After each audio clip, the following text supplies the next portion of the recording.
सामाजिक कार्यकर्ते श्री जयप्रकाश वसंत कदम यांनी आचरणे ग्रामसेवक महिला सविता भीमराव काळे उर्फ सविता लक्ष्मण हांडे यांच्या विरोधात आवाज उठवला असून जिल्हाधिकारी कार्यालयात निवेदन सादर करून या प्रकरणाची सखोल चौकशी करून संबंधितांवर कठोर कारवाईसाठी जिल्हाधिकारी कार्यालयासमोर आमरण उपोषण छेडले होते।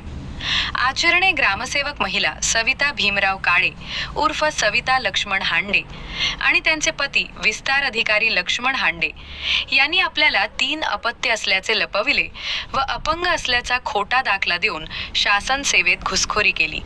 दरम्यान उपोषण स्थळी मंत्री नितेश राणे यांनी भेट घेऊन या विषयावर चर्चा केली आणि योग्य तो न्याय देणार असल्याचे आश्वासन दिले। नमस्कार, मी जयप्रकाश कदम कणकवली। 1 मे दिवशी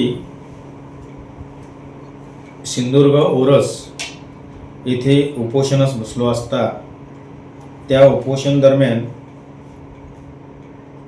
माननीय पालकमंत्री श्री नितेशजी राणे साहेब, जिल्हाधिकारी धोंडमिसे मॅडम, CEO खेबुडकर साहेब तिथे आले असता सदर विषयांचं गांभीर्य ओळखून माननीय पालकमंत्री श्री नितेशजी राणे साहेबांनी सदर प्रकरणाबाबत चौकशी करून तात्काळ कारवाई करण्याबाबतचे आदेश दिलेले आहेत। या उपोषण दरम्यान मला केलेलं सहकार्य, माझ्या मित्रमंडळाचं सहकार्य, तसेच पत्रकारांनी जे मला सहकार्य केलं त्याबद्दल त्यांचे मी शतशः आभार मानतो।